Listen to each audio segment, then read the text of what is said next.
नमस्कार। सबसे पहले तो आज मैं थोड़ा सा असहज हूँ और मुझे इसलिए असहजता महसूस हो रही है कि कोविड के समय सब दुख में हैं, संकट में हैं, अपने परिवार के लिए चिंतित हैं और मुझे बड़े असहज वातावरण में ये प्रेस वार्ता करना पड़ रहा है। और मेरी भी चिंता कोविड की उतनी है जितना देश के सभी लोगों को है। तो मैं क्षमा मांगना चाहूँगा कि कोविड की अवधि में इस प्रकार का प्रेस कॉन्फ्रेंस करने का मैंने पहल किया है। अब मेरे बारे में बहुत कुछ कहा गया, किसी एक सज्जन के बारे में जो राजनीति में हैं और उनकी पृष्ठभूमि क्या है। मैं अगले 30 मिनट आपसे आग्रह करूँगा कि सिर्फ 30 मिनट आप मेरे साथ रहें। मैं आज भारतीय जनता पार्टी के प्रवक्ता के रूप में नहीं बैठा हूँ। मैं यहाँ छपरा के सांसद के रूप में आपके बीच में आया हूँ और छपरा की जनता की तरफ से आया हूँ। और ये स्पष्ट होना चाहिए कि ये प्रेस सम्मेलन भारतीय जनता पार्टी का नहीं है, ये मेरा व्यक्तिगत सांसद के रूप में ये प्रेस सम्मेलन है। मैं इसे टालना भी चाहता था, छोड़ना भी चाहता था, लेकिन लोगों ने कहा कि आप तो पिछले 25 वर्षों से दूसरे का पक्ष रखते हैं, ये अपराध होगा, गलत होगा कि अगर आप अपना पक्ष ना रखें। मित्रों की सलाह पर मैंने ये प्रेस कॉन्फ्रेंस आयोजित किया और मैं आपका बहुमूल्य 30 मिनट लूँगा। मेरे बारे में लोग भूल जाते हैं और ख़ास करके जो प्रेस सम्मेलन करते हैं उनको पता नहीं होता है कि मेरा राजनीतिक पृष्ठभूमि क्या है। तो मैं मूलतः एक पॉलिटिकल आदमी हूँ। पंजाब विश्वविद्यालय से छात्र राजनीति से प्रारंभ होकर के बिहार लौट करके 1990 में विधायक बना, 96 में लोकसभा में आया और तब मैं भारतीय जनता पार्टी में था। उसके पहले मेरी पृष्ठभूमि चंद्रशेखर जी के साथ रही। मैं छात्र जनता का राष्ट्रीय अध्यक्ष था, पंजाब विश्वविद्यालय का महामंत्री, अपने कॉलेज का अध्यक्ष, वहाँ से चल करके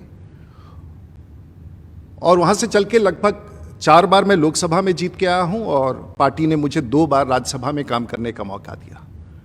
तो मोटे तौर से मैं राजनीतिक जीवन में मेरे 30 वर्ष पूरे हो गए हैं और मैं ईश्वर का आभार व्यक्त करता हूं कि मेरे जैसे छोटे आदमी को भी राजनीति में इतने लंबे अरसे तक काम करने का मौका मिला। मैं आभार व्यक्त करता हूं उन सभी लोगों का जिन लोगों ने मेरा आज तक साथ दिया और इसलिए मैंने आवश्यक समझा कि अपने बारे में इस उम्र में आकर के सफाई देना पड़े। लेकिन आज के परिस्थितियों का हालात ऐसे हैं कि कई बार कहीं वो विषय आपके लिए जीवन भर का टेम्पलेट ना बन जाए। तो मैं आज उस राजनीति से जो राजनीतिक ताकत दिखा करके लोगों को असहाय करते हैं, मैं उनकी आवाज़ के रूप में आया हूं, जिसके खिलाफ कोई आवाज़ नहीं उठा सकता है, कोई बोल नहीं सकता है। और उसका कारण मैं बताऊंगा। चाहे वो कोविड के दौरान काम करने वाले डॉक्टर हों, सरकारी कर्मचारी हों, बिहार के अधिकारी हों, वरिष्ठ अधिकारी हों, स्वास्थ्य विभाग के वरिष्ठ अधिकारी हों, पैरामेडिक्स हों, दवा के दुकानदार हों और बहुत सारे लोग जो व्यवसायी हों, जो डर से नहीं बोल सकते हैं, मैं उनकी आवाज़ बन के, वैसे पुलिस के अधिकारी, वैसे लोग जो दमन के शिकार हुए हैं पिछले 30 वर्षों में, उनका वकालत लेके आया हूँ। और मैं ऐसे ही कोई बात नहीं रख रहा हूँ। मेरा व्यक्तिगत किसी से कोई झगड़ा नहीं है। राजनीतिक जीवन में मैंने कभी किसी से झगड़ा नहीं किया है, मैंने किसी का बुरा नहीं किया है। लेकिन जो सच है, और बिहार के मुख्यमंत्री एक बार हमेशा ये कहते हैं कि कानून का राज्य होना चाहिए। हमारा भी ऐसा मानना है कि कानून का राज्य होना चाहिए और इसलिए मैं आपके बीच में आया हूं कि सचमुच अगर संविधान पर भरोसा है और हम सब पर भरोसा है तो हम सब लोगों को, मैं किसी का नाम नहीं लेना चाहूँगा क्योंकि, लेकिन फिर भी संदर्भ आया था और जिस दौरान ये चर्चा हुआ उस समय एक प्रकार का उत्तेजना था। असत्य के बीच में बहुत सारे तथ्य ऐसे रखे गए जो कोई सुनने के लिए तैयार नहीं था और भावनाओं में बह करके कुछ ओपिनियन बनाया गया। इसलिए मैंने 8 दिन का समय दे दिया और मैंने कहा कि 8 दिन के बाद मैं तथ्य रखूंगा ताकि आप भी शांति से मेरी बात सुन सकें। जो सही हो, मैं अगर गलत हूं तो गलत ही होऊंगा। गलतियां तो सबसे होती है, लेकिन वैसी गलती जो आपराधिक रूप से हो, मैं नहीं समझता हूं कि मैं करने का कभी मैं उसकी ताकत रखता हूं या मैं उसकी उस तरह से हूं। बहुत सारे ऐसे तथ्य प्रकाश पे आए हैं जिसका मैं आपके सामने लाना चाहूँगा और मैं नहीं जानता हूं कि बिहार की सरकार ने या देश की सरकार ने किसी पूर्व सांसद को कैसे ये अधिकार दिया कि वो बिहार के कॉन्शियंस कीपर हो जाएं और इंस्पेक्टर हो जाएं, डीजी हो जाएं, क्या हो जाएं नहीं जान जाएं, जगह जगह अस्पतालों में जा कर के सिर्फ बुराइयां ढूंढना। कमियां हो सकती हैं, देश भर में बहुत सारी स्थितियां, सब राज्य सरकारें लगी हुई हैं अपनी अपनी ताकत से, सब लोग लगे हैं। अगर कोई ये दावा करता है कि मैं ही लगा हूं तो ये अनुचित है। बहुत सारे ऐसे लोग हैं जिनके बारे में हम जानते नहीं हैं। ऐसा क्यों है कि सिर्फ राजनेता ही दिख रहे हैं कि वो काम कर रहे हैं, बाकी सब लोग चुप हैं। जो पत्रकार, बिहार ने तो जर्नलिस्ट को फ्रंटलाइन वर्कर्स का दर्जा दिया, जो पत्रकार इस समय हमें आके बाहर के वीसी पर देख रहे हैं, सब अपने अपने तरीके से कंट्रीब्यूट कर रहे हैं। देश की सरकार, भारत की सरकार, राज्य की सरकार, सभी लोग लगे हैं। ये आपातकाल की स्थिति है, स्वास्थ्य का आपातकाल है, हम सब लगे हैं। तो चलिए मैं आपको बताऊं कि जिस व्यक्ति के बारे में बात कर रहा हूं लोग भूल चुके हैं। अपराधी अगर किसी मंदिर में बैठ जाए तो संत नहीं हो जाता, और यहां मैं उसी विषय को दोहराना चाहूंगा और मैं आपको शुरू करूंगा। हम और आप चुनाव लड़ते हैं, चुनाव में एफिडेविट देते हैं और वो सबसे सही माना जाता है। तो मैं ये एफिडेविट के बारे में बताना चाहूंगा कि हमारे मित्र का एक एफिडेविट था और ये एफिडेविट की प्रति है और उनके पृष्ठ हैं।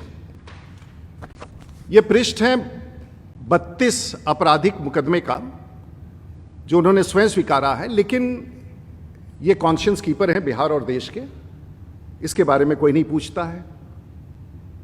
और ऐसा ही अगर आप देखेंगे तो पन्ना खत्म हो गया है अपने बारे में हस्ताक्षर करके कि मैं कितने अपराधों से जुड़ा हूं। मैं भी राजनीतिक व्यक्ति हूं, मुझे भी खंगाल लीजिए, और मैं भी 30 साल से राजनीति में हूं, और मैं सिर्फ एक पन्ना दिखाना चाहूंगा मेरे एफिडेविट में। अभी तक खाली है। मैं ईश्वर से यही प्रार्थना करता हूं कि अपने राजनीतिक जीवन में मुझे अपराध और अपराधी की श्रृंखला में न जाना पड़े। ईश्वर मुझे ताकत दे कि ऐसे ताकतों के खिलाफ मैं लड़ता रहूं। मैं जानता हूं कि अपराधी के खिलाफ तो कार्रवाई करना आसान होता है, लेकिन राजनीतिक अपराधी के खिलाफ कार्रवाई करना संभव नहीं होता है, क्योंकि उसके पास उसी ताकत का, राजनीतिक ताकत का संरक्षण मिलता है।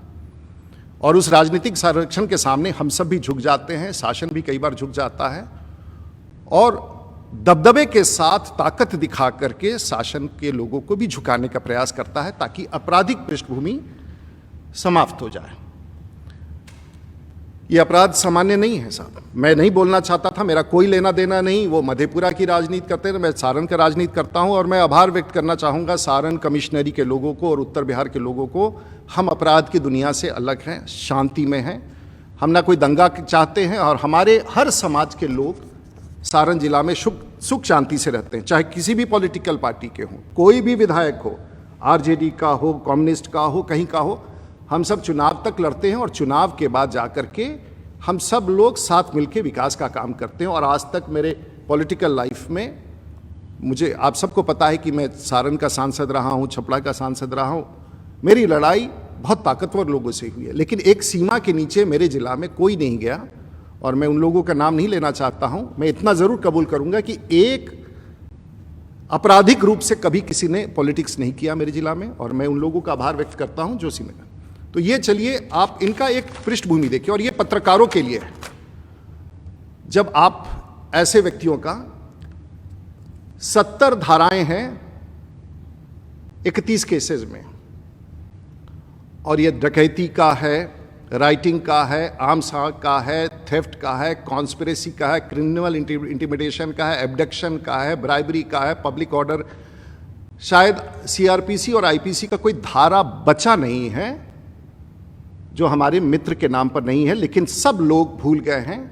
और पिछले 30 साल में ये सभी कई केसेस चार्जशीट हो चुके हैं, कई के कॉग्निजेंस हो चुके हैं, कई पर अब भगवान जाने कैसे कोई। और मैंने खंगाल डाला पूरी दुनिया के राजनेताओं के इतिहास को, पूरी दुनिया में, और मैं न Guinness book of world record में, न Limca book of world record में, कोई भी दुनिया का ऐसा पॉलिटिशियन नहीं होगा जिसकी ये आपराधिक भूमि हो, आपराधिक बैकग्राउंड। मुझे बहुत खराब लगता है, उनके ही परिवार हैं, बच्चे हैं मुझे, लेकिन मैंने उनको बुलाया नहीं था अपने यहाँ। मैंने उनको नहीं कहा था कि मेरे यहाँ आकर के कीजिए, मैंने कोई गलती नहीं की थी उस विषय पर भी।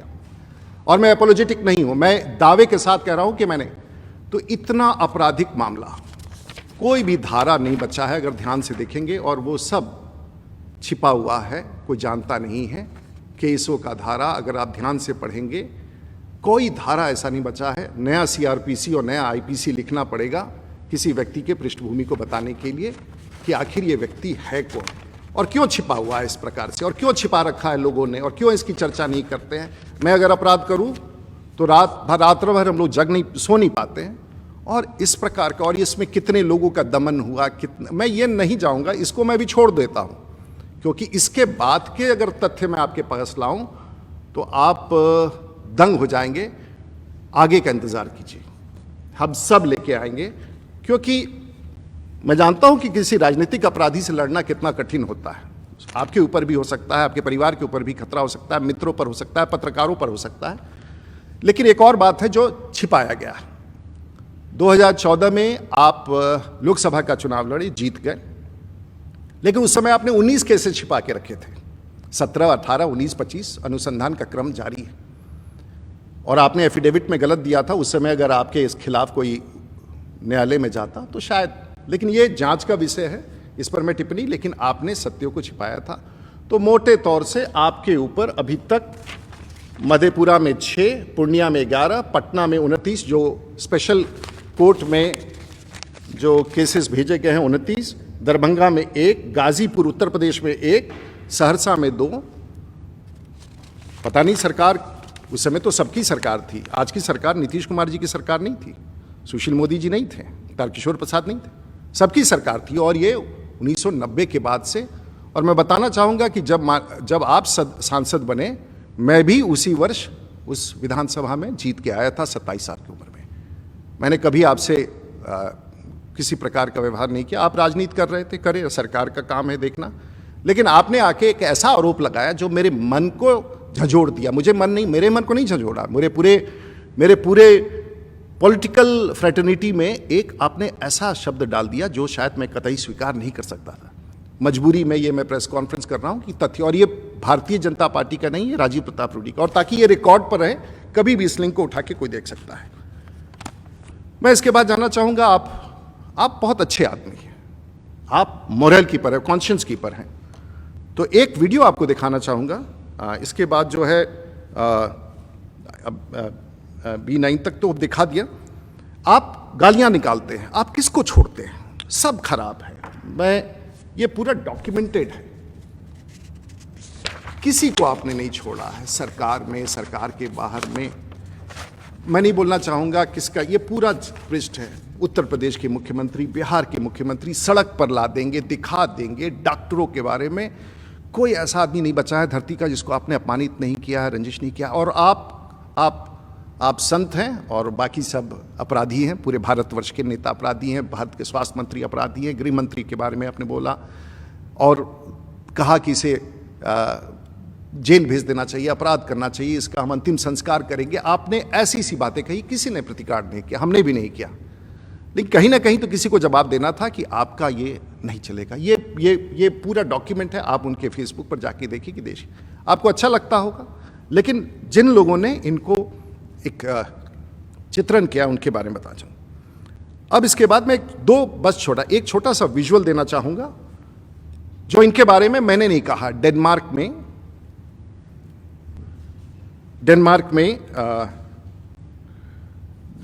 में किसी ने जाने के बाद, ये गलत हो सकता है लेकिन मैं नहीं जानता हूं कि अर्नब गोस्वामी इतना बड़ा गलती क्यों करेंगे। आप देख ले, इसको 30 सेकंड का है, सिर्फ याद कराने के लिए कि ऐसे भी लोग हमारे राजनीतिक जीवन में हमारे सलाहकार हैं और हमें कॉन्शियस कीपर, हमें गाइड करते हैं पॉलिटिक्स के बारे में, राज्य शासन को, मुख्यमंत्री को। ये आप सुन लीजिए, 10 सेकंड का है। उसके बाद In a member of parliament, in the back seat of an MP's car, surrounded by Indian security men. Name the member of parliament. Right. When I arrived at Delhi airport, I was received in the MP's personal car and put in the back seat and driven to his official residence within the site of the president's residential dome, and at his home, at Papu Yadav's home, and arranged for the transport by train that evening from Delhi to a very small train station that I couldn't see because I was packed in blankets. Another diplomatic, or what should I say, official car was waiting, plus 2 other cars with AK-47 guards, who then drove me directly from the platform of the station over the border into Nepal and dropped me at the bus depot on the Nepali side, from where I escaped back to Denmark. But ये पुरलिया किम Davy हैं जो अभी Denmark में हैं, सही है, CBI जांच अभी तक कर रही है। पुरलिया, क्षमा कीजिए, मैं क्यों लाता, मेरा क्या लेना देना है, सरकार देखेगी। लेकिन अगर आप एक सीमा से पार करके लोकतंत्र को अपने हाथ में ले तो ये है। अजीत सरकार हमारे साथ विधायक थे और उस केस में अजीत सरकार की हत्या हुई। लोग भूल गए हैं, अजीत सरकार उस समय विधायक थे और सुप्रीम कोर्ट में आप वर्षों तक आप जेल में रहे, आपको कोर्ट ने कन्विक्ट किया और पटना हाईकोर्ट से आपकी रिहाई हुई। लेकिन सच्चाई ये है कि रिहाई के बाद भी आज आपका मामला सुप्रीम कोर्ट में सीबीआई ने पिटीशन किया। आप 5 साल तक सांसद रहे, आपने इसको, मैं नहीं कहूँगा, सुप्रीम कोर्ट जानता है। और सुप्रीम कोर्ट और देश का कोर्ट सब कुछ देखता है, सब कुछ जानता है। अगर आप इन सब चीज़ों को छिपाने के लिए करें, मेरा कोई लेना देना, आप बरी हो जाएं, आप दोषमुक्त कहलाएं। लेकिन अजीत सरकार की हत्या के बाद उस विधानसभा में हम लोग भी बैठे थे, हम जानते हैं, कम्युनिस्ट के नेता थे। आज कम्युनिस्ट के लोग इनका समर्थन कर रहे हैं अजीत सरकार की बात को भूल करके। क्षमा कीजिए, मुझे दुख होता है, वो हमसे बहुत वरिष्ठ थे और मैं तो 27 साल का था। लेकिन इसे भूलना, अगर आप चाहते हैं कि ये गलत है तो आप भूल जाएं। अब छोड़िए इनकी बात, मैंने सिर्फ ये अभी फ्लैग किया है। तथ्यों का जाल इतना लंबा चौड़ा है और ये उन लोगों को बताने के लिए जो इस लड़ाई को लड़ रहे हैं। आप हिम्मत मत हारिए। अब राजीव प्रताप रूडी व्यक्तिगत तौर से आपके साथ खड़ा है। 8 साल से बयान ना कराना, केस को दबा के रखना, ट्रायल को रोक के रखना, ट्रायल नहीं, स्पीडी कोर्ट, सुप्रीम कोर्ट के आदेश के बाद भी ट्रायल्स ना होना। और आपने कहा कि मैंने जेल भेज दिया। मैं क्यों जेल भेजने जाऊंगा, मैं कौन होता हूं जेल भेजने वाला। आपके खिलाफ वारंट था, ये वारंट निकला हुआ था आपके खिलाफ मार्च के माह में, ये वारंट था। मार्च में तो घटना नहीं घटी, मैं तो आपका कुछ नहीं हूं। अगर मार्च के महीना में ये जुडिशियल मजिस्ट्रेट का ये अगर नीचे ये देखिए 22 मार्च 2022 का 21 का है, ये additional chief judicial magistrate Madhepura. मेरा कोई लेना देना नहीं, मेरे मित्र नहीं है। कोर्ट का संज्ञान लिया, गलती से ये लगता निकल गया है, क्योंकि इस तरह की केसेस 20-20 साल से आपने दबा के रखा है। मुझे विश्वास है कि न्यायालय अपना कार्य करेगा और बहादुरी के साथ सरकार ऐसे तथ्यों को प्रकाश में लाएगी और उनका न्याय जो वर्षों से नहीं मिला है उनको मिलना चाहिए। मैं बहुत भारी और दुखी मन से इन विषयों को रख रहा हूं। मेरा ये काम नहीं है, मैं कोई विसिल ब्लोअर नहीं हूं, मैं कोई रॉबिन हुड नहीं हूं, मैंने राजनीति कभी इस प्रकार से नहीं किया है। और मेरा आपके प्रति संवेदना भी है, क्योंकि आप बीमार हैं। मुझे दुख है इन सब बातों को रख के, क्योंकि दिन प्रतिदिन सोशल मीडिया पर मुझे जिस प्रकार से आप ट्रोल कर रहे थे तथ्यों के अभाव में, अब मैं अपने जीवन के प्रयासों के बारे में कहूंगा। मैं कोई सरकारी कर्मचारी नहीं हूं, एक जनप्रतिनिधि हूं और जो विषय आया है उसके बारे में बता करके मैं अपनी प्रेस वार्ता समाप्त करूंगा। और मैं कोई महिंद्रा का डीलर नहीं हूं, मेरे पास कोई शोरूम नहीं है, मेरे पास कोई एजेंसी नहीं है, मैं एम्बुलेंस का एजेंसी नहीं चलाता हूं। मैं वर्षों से, जब मैं हारता हूं जीतता हूं, मैं कुछ काम लेके अपने क्षेत्र में चलता हूं एक्सपेरिमेंट में, क्योंकि जहां सरकार नहीं कामयाब होती है मैं सरकार के एक्टिविटी को सप्लीमेंट करता हूं। और मैं दावे के साथ कह सकता हूं कि भारत में अगर सबसे बड़ा संगठित और व्यवस्थित एम्बुलेंस नेटवर्क अगर कहिए है तो राजीव प्रताप रूडी ने उसे संचालित किया है। कमियां हो सकती हैं, थोड़े कम हो सकता है, कम मरीज पहुंच सकते हैं, लेकिन 24 घंटे का यह काम जारी होता है। मैं आपको कुछ दिखाऊंगा और इसके बाद स्वयं आप तय कर लीजिएगा कि मैं कितना बड़ा गलत काम करता था। पहले तो कहा गया कि ये एम्बुलेंस मेरे घर में लगा है। मैं लोगों को बताना चाहूंगा कि पटना जाने के बाद ये मेरा घर है। वैसे इस घर को नक्सलियों ने उड़ाने का कोशिश किया, ये पुराना घर है, 100 साल पुराना, और मैं यही रहता हूँ। पीछे भी एक घर है, आगे भी है, और ये मेरा घर है और मैं यहीं रहता हूँ। जब मैं गांव में जाता हूँ मैं अपने संसदीय क्षेत्र में ही रहता हूँ, ये मेरा घर है। तो ये बहुत पुराना घर है और यहाँ कहीं एम्बुलेंस नहीं है। उन्होंने बार बार कहा कि उनके घर में एम्बुलेंस चुरा के छुपा के रखा गया था। अब आप आइए जहाँ एम्बुलेंस खड़े थे, उस तस्वीर को देखिए। और ये है एक बहुत ही आधुनिक सामुदायिक केंद्र जिस पर भी आरोप लगाए गए और ये कहा गया। अब आप देखिए सामुदायिक केंद्र को, जहां कुछ संचालन के दृष्टिकोण से यहाँ पर बहुत प्रकार का ट्रेनिंग होता है, बहुत प्रकार का काम होता है लोगों के बीच में, और मुझे लगता है कि एक सबसे अच्छा कम्युनिटी सेंटर जहाँ हर प्रकार का काम चलता है, आयुष्मान के कार्ड बनते हैं, लोगों गरीबों को मदद होता है और आगे भी कई योजनाएं हैं, ये है। और इस स्थान को उसने, और इसमें दीवार भी नहीं है, कहीं चहरदीवारी भी नहीं है। एम्बुलेंस को अगर छिपा के रखना है तो चहरदीवारी में बंद करके रखना होता है, यहाँ कहीं भी चहरदीवारी नहीं है, यहाँ कुछ नहीं है, आप सीधे जा सकते हैं। तो कोई भी आदमी किसी के हाथे में प्रांगण में घुस जाए। अब हम लोग आगे चलते हैं कि ये था ये समुदाय के, जो जानते हैं सारण को जानते हैं मैं किस प्रकार से। ये जमीन के बारे में कहा गया, ये जमीन जहां सामुदायिक भवन में 9 करोड़ रुपया, भगवान जाने कहां से 9 करोड़ का फिगर आ गया इनके पास, करोड़ से नीचे तो बात ही नहीं करते हैं। ये तो सरकार के नाम से पंजीकृत जमीन है। और मैं ये सब सरकार के नाम से, राज्यपाल के बार बार कहा, मेरे परिवार के लोगों का, ये सब देख सकते हैं, ये सब सरकार के नाम से पंजीकृत जमीन है। ये पूरा का पूरा एफिडेविट जमीन सरकार के नाम से निबंधित है और एक एक पैसा सरकार का है, संपत्ति सरकार की है। कहा मेरी निजी संपत्ति है। चलिए, पॉलिटिक्स में इस प्रकार के आरोप लगते हैं, मुझे इससे कोई आपत्ति नहीं है, लेकिन सच बोलना चाहिए। और किसी विषय को जलाने के लिए, किसी को भड़काने के लिए आपने कहा एम्बुलेंस छिपा के रखा था, मैंने कुछ नहीं छिपा के रखा था। और ये भी बताना चाहूँगा कि जो 2019 में, मैं ये एम्बुलेंस का काम कोई कोविड में नहीं कर रहा हूँ, मैं एम्बुलेंस का काम पिछले 10 वर्षों से कर रहा हूँ, लगातार कर रहा हूँ, लोगों तक पहुँचा रहा हूँ, उसमें सुधार कर रहा हूँ। और ये एक व्यवस्था के तहत है। ये डिस्ट्रिक्ट में जितने 40 के आसपास जो ये समिति बनी हुई है, इसके अध्यक्ष डीडीसी है, ये उसका है डिस्ट्रिक्ट मजिस्ट्रेट का। देखिए, ये इस पर पंचायत की मुखिया को दिया जाता है।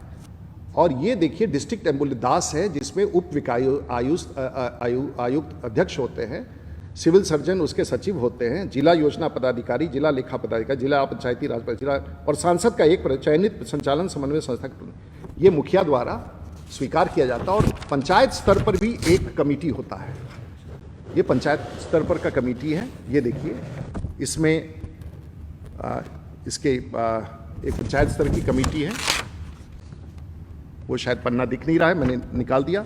और वहां से ये संचालित होता है, ये पूर्णतः सरकारी है। मैंने अपने ऊपर ले लिया कि मैं चलाता हूं, मैं समन्वय करता हूं ताकि अच्छी तरह से चले, उसकी जिम्मेवारी लेता हूं। 4 लाख रुपए में तो एक नाली बनता है गांव का, पता नहीं कई बार बनता है नहीं बनता है। 4 लाख रुपए का एम्बुलेंस, मेरा ये कमिटमेंट है। और मैं कहता हूं 4 लाख रुपए से अगर किसी एक व्यक्ति का एक कार्यकाल में एक एम्बुलेंस से अगर जान बच गया, तो मैं समझता हूं कि वो 4 लाख रुपया सरकारी पैसे का सदुपयोग हुआ। और इसको मैं फिर से दोहराना चाहूँगा कि मुझे अपने इस कार्य पर गर्व है कि मैं गरीबों तक काम करता हूँ ईमानदारी से, और ये मेरा पैशन है, मैं करता रहता हूँ, चाहे इसका कोई भी इसको हटाने का कोशिश करे। आपने ये कह दिया कि हमारे ये कैसे मुखिया लोग चलाते हैं। पंचायती राज संवैधानिक अधिकार के तहत पंचायतों में मुखिया का सबसे बड़ा भूमिका है।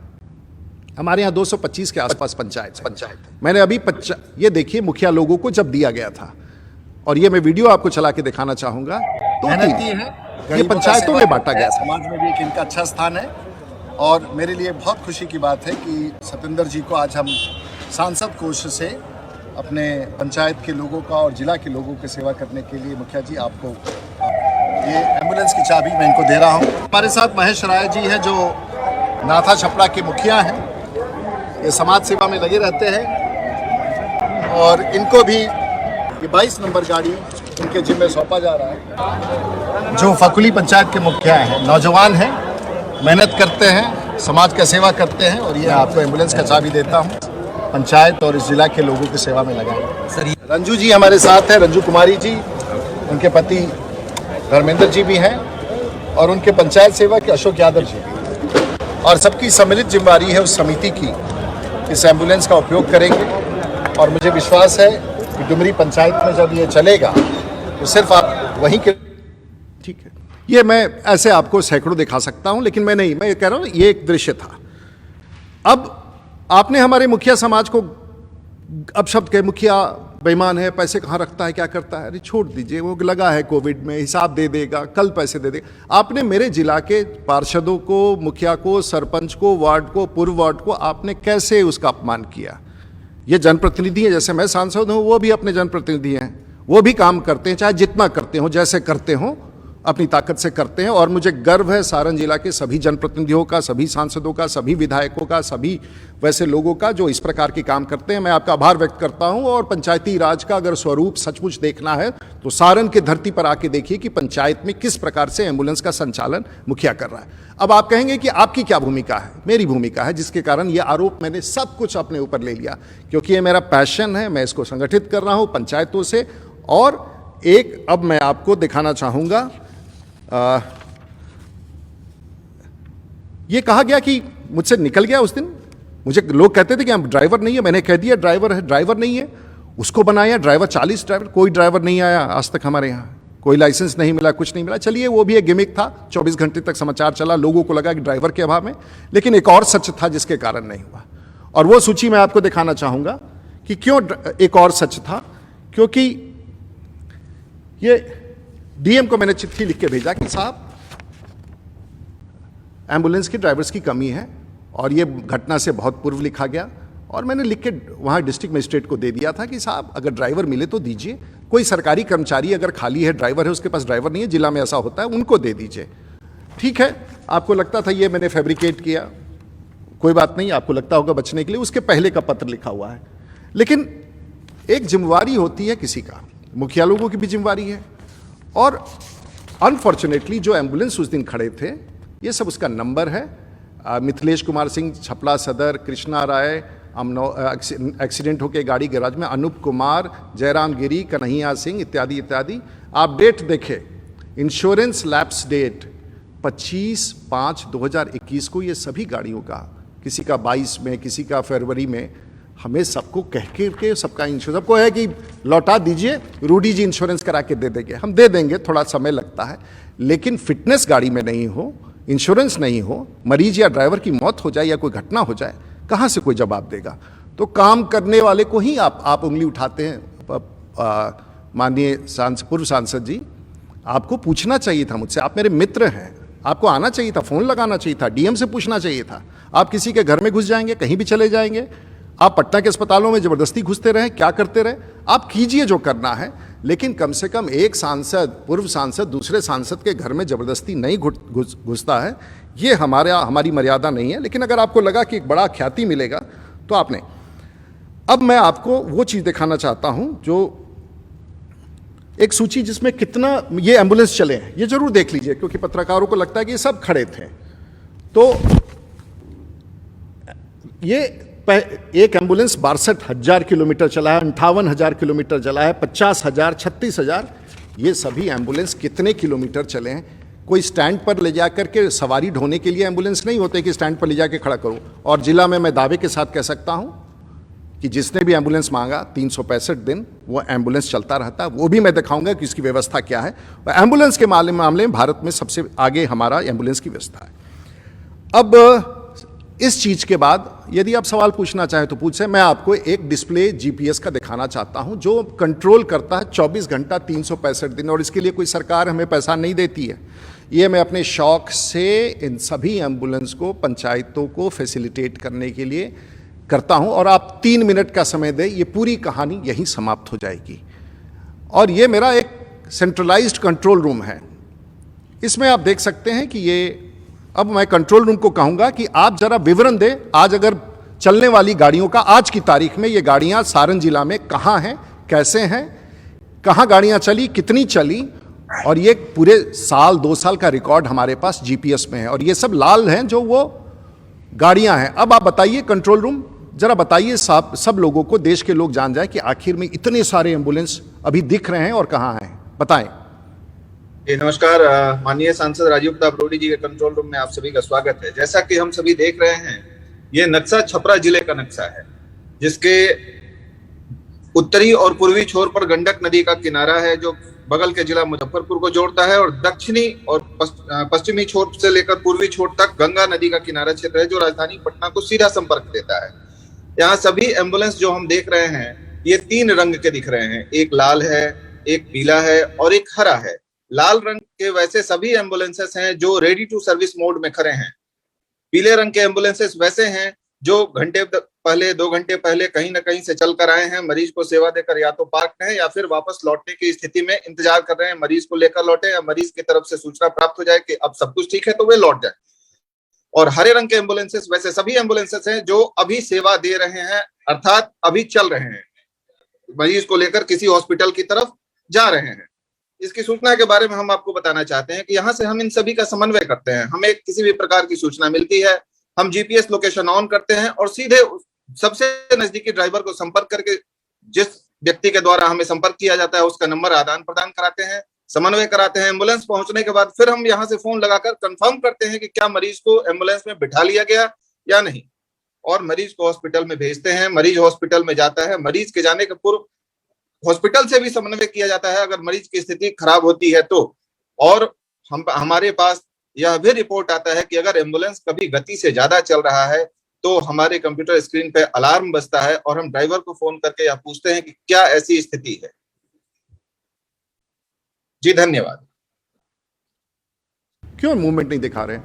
गाड़ियों का मूवमेंट अभी दिखा दीजिए, अभी कितनी गाड़ियां चल रही हैं और कितने गाड़ियों का मूवमेंट है, ये एक बार देख लीजिए। शायद आपको भी अगर चाहें तो आप अपने फोन पर इन सभी गाड़ियों को देख सकते हैं। और पप्पू जी को भी इनको देख लेना चाहिए था, उस दिन कितनी गाड़ियां सड़क पर थी इससे पहले।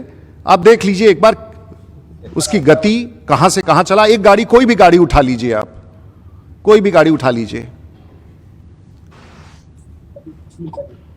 ये गाड़ी हम देख रहे हैं, ये छपरा सदर प्रखंड के पंचायत राज फकुली के लिए ये गाड़ी दी गई है। इस गाड़ी का मूवमेंट हम देख रहे हैं। गाड़ी अभी छपरा डाक बंगला रोड पहुंच रही है।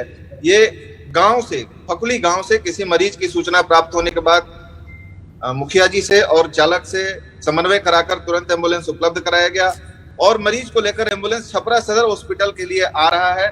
जैसा कि हम इस स्क्रीन पर देख रहे हैं, हम सब कुछ यहाँ से मॉनिटर कर पा रहे हैं। गाड़ी की गति अभी 20 किलोमीटर प्रति घंटे रफ्तार से चल रही है और डाक बंगलो रोड में सदर हॉस्पिटल से गाड़ी मुश्किल से 5 मिनट की दूरी पर है। एक और कोई पटना की तरफ की गाड़ी दिखाएं जो पटना गया हुआ हो, कोई और गाड़ी दिखाएं जो मूवमेंट है। ये हर एक गाड़ी है जो मूवमेंट में है, लाल है जो ऑपरेशंस हो रहे हैं। ये एम्बुलेंस हम देख रहे हैं जो अमनौर प्रखंड के कैतुका लच्छी पंचायत की गाड़ी है। वहां से सूचना प्राप्त होने के बाद हमने मुखिया और चालक से समन्वय किया। 17 मिनट में आग्रह के उपरांत वहां गाड़ी पहुंच गई और ये गाड़ी अभी कैतुका से चलकर सोनपुर होते, बेली रोड होते यहाँ पहुंच रही है पटना के लिए और अभी रनिंग मोड में है। गाड़ी अभी आई है, गाड़ी जस्ट पार्क हुई है। हॉस्पिटल में पेशेंट को पहुंचाया जा रहा है।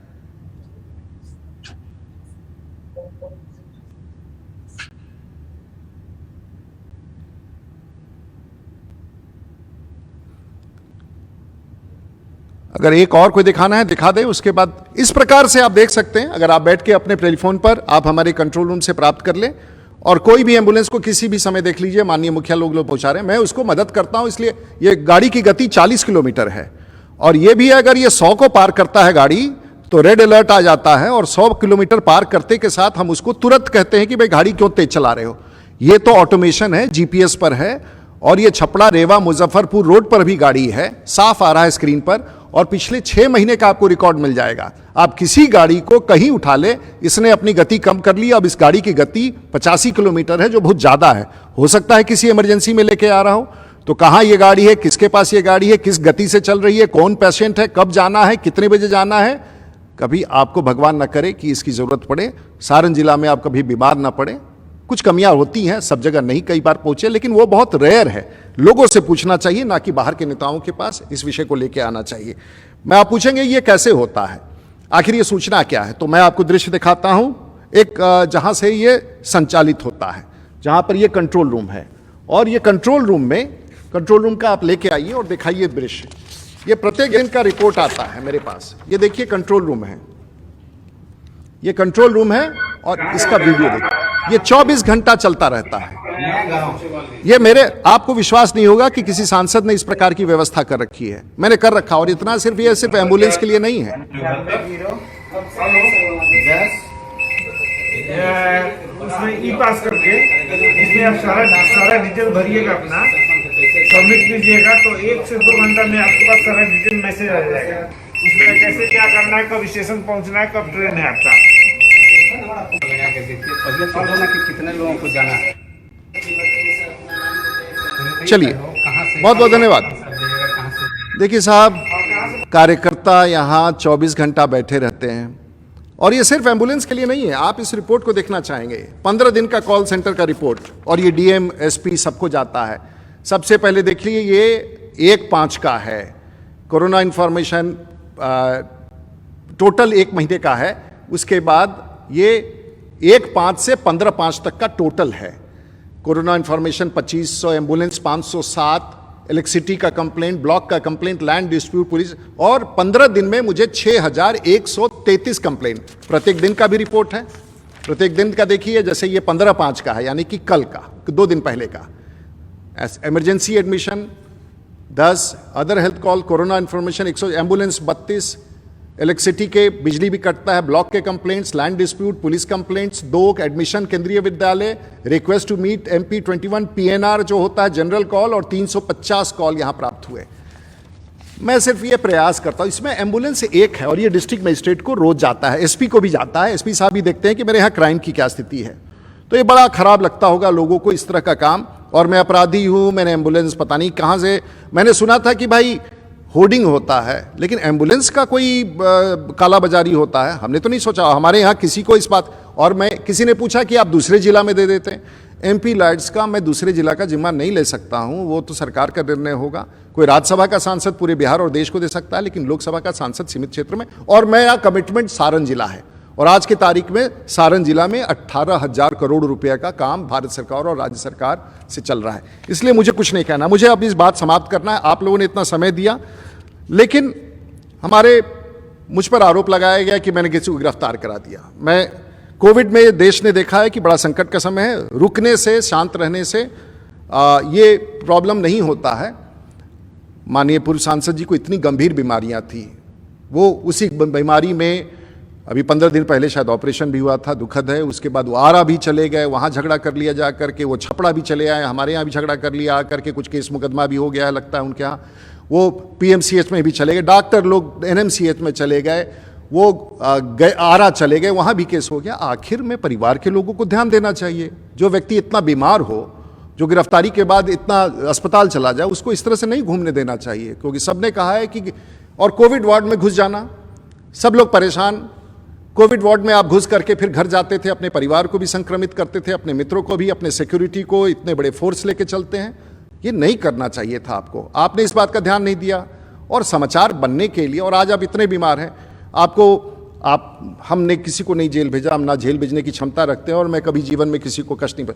लेकिन वहाँ से आप दरभंगा मेडिकल कॉलेज चले गए, और दरभंगा मेडिकल कॉलेज में आपने अपने से एक बोर्ड बैठाया, और बोर्ड ने कहा कि इनको भी पटना भेजना चाहिए, PMCH में भेजना चाहिए था। बोर्ड ने तय किया, मरीज क्यों तय करेगा? बोर्ड ने तय किया इनको पटना भेजना चाहिए। आपने सुपरिटेंडेंट को लिख दिया कि मैं नहीं जाना चाहता हूं, पता नहीं क्यों। लेकिन अगर कल आपको कुछ हो गया, और उन डॉक्टरों का क्या होगा बेचारे, जिन्होंने कहा है कि इनकी स्थिति अच्छी नहीं है और इनको अच्छे उपचार के लिए आगे भेजना चाहिए, तो उन डॉक्टरों का क्या होगा उसको बताएं। तो इस प्रकार से आप कानून, मुझे बहुत चिंता है आपके स्वास्थ्य की, और मैं चाहता हूं कि आप स्वस्थ हो जाए और समाज में अच्छी भूमिका निभाएं, अपराध की दुनिया से बाहर निकले, और किसी को पीड़ा ना पहुंचाए, किसी को झूठ ना बोले, किसी को आपराधिक न कहे, किसी को गलत ना कहे। और पश्चाताप करने का समय है। उम्र में हर कोई आदमी को पश्चाताप, गलतियां सबसे होती हैं, पश्चाताप करना चाहिए, झूठ नहीं बोलना चाहिए, और आरोप नहीं लगाना चाहिए, वो टिकता नहीं है। और एक बात कहूँ, मैं सबसे पहले आभार देना चाहूँगा, आपने सबको आरोपित किया। देश के प्रधानमंत्री काम कर रहे हैं कोविड में, बिहार के मुख्यमंत्री जिनको आपने बहुत कुछ खरी खोटी, बिहार के मंत्रियों को, सुशील मोदी जी को, बिहार के तमाम नेताओं को, उत्तर प्रदेश के मुख्यमंत्री ने आपका क्या बिगाड़ा था? उत्तर प्रदेश के मुख्यमंत्री को आपने जो ट्वीट पर कहा है वो मैं दोहराना नहीं चाहूँगा। आपने भारत के स्वास्थ्य मंत्री को, आपने किसको छोड़ा है, आपने किसको बख्शा है? तो मैं ये नहीं जानना चाहता हूँ कि, और मैं भारतीय जनता पार्टी के उस 20 करोड़ कार्यकर्ता और देशवासी और सभी पत्रकार, आप मुझसे सहमत नहीं होंगे, मेरा इसमें कोई भी तथ्य मैंने अभी जो रखा है, मैंने मन गलत नहीं है और प्रमाण के साथ नहीं है, मैंने सब बात सत्य का रखा है।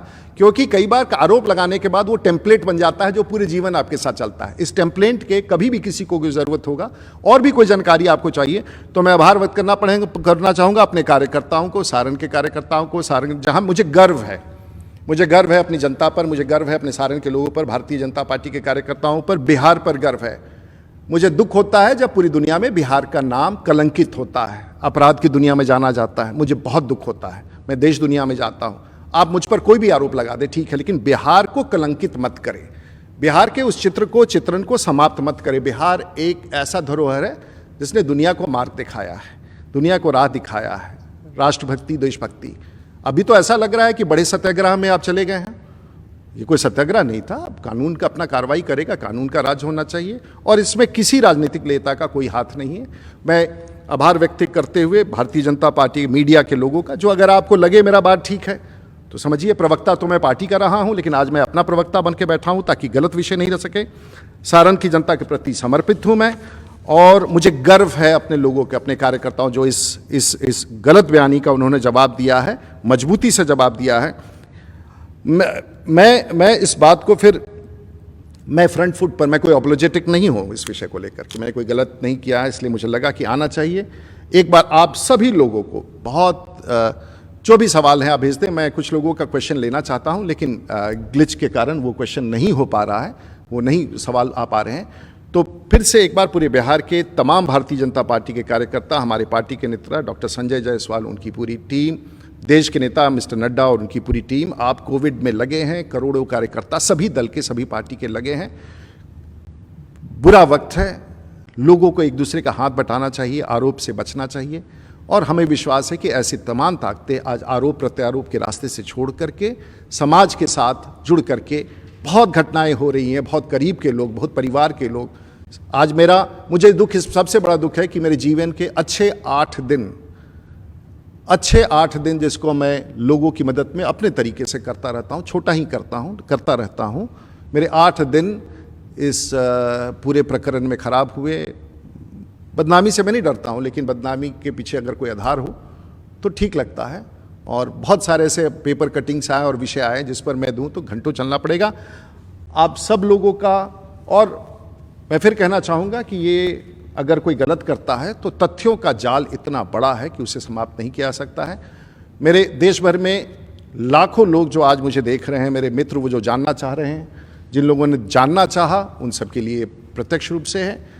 मैं जो काम करता हूँ इस राजनीतिक काल के अंतिम समय में, 30 वर्ष के राजनीतिक जीवन के बाद मैं कुछ ले करके या संपत्ति बना के मैं समाज को वापस दे के जाना चाहता हूँ। जो मेरी ताकत है, ईश्वर की बड़ी संवेदना रही है, सब लोगों की संवेदना रही है और मैं किसी का बुरा नहीं, मैं आपकी स्वस्थ होने का कामना करता हूँ, आपके परिवार की भलाई चाहता हूँ।